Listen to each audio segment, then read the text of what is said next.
Guys, isilipin lang namin yung nature crater. Nandito na kami sa spaceship na mga ilang oras na lang maglaland. Ito po yung ito po yung captain namin, yung astronaut na ka-shorts. Ito na yung kasamang astronaut ni Chona. Magti-take off na to. Himamat na mo? Kilala mo na yan? Holding hands mo? Oh, ayan. Ito yung space engineer, si Kyle Tumimbang. Smile phone! And then ito naman yung aming space nurse. Apat sila. Oh. Ready? Di ba kita sa papagay? Ayan, ito yung aming space captain. Papagay Tumimbang.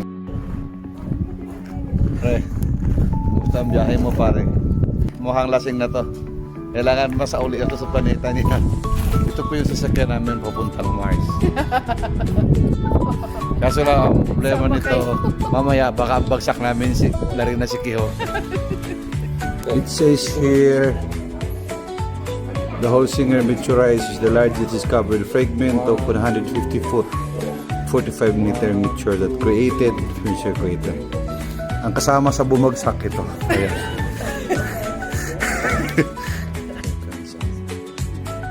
Guys, nasa capsule na kami Akit yung kapitan namin. Yan yung Moving at 11 miles per second. space nurse. Ito yung space model. So ito yung meteorite rock. Medyo mabigat. Yung kay Chona yung earth rock. So medyo ang laki na pagkakaiba. Kaya halos maliit lang dito. There are also industrial diamonds discovered. Kami. Oh. Yan. Yan po yung meteor crater. Yan.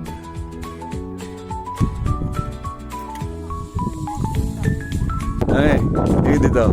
Oh. Wala namang astronaut. Yeah. So guys, dito kami muna sa meteor crater. Grabe, ganda. Lalim kasi may astronaut na naman. So, pushing ka dyan, pushing. Yan. Yan, man. Yan, man.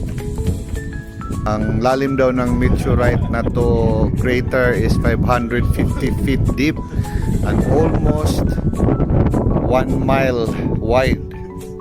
Kapag okay guys, thank you for following us.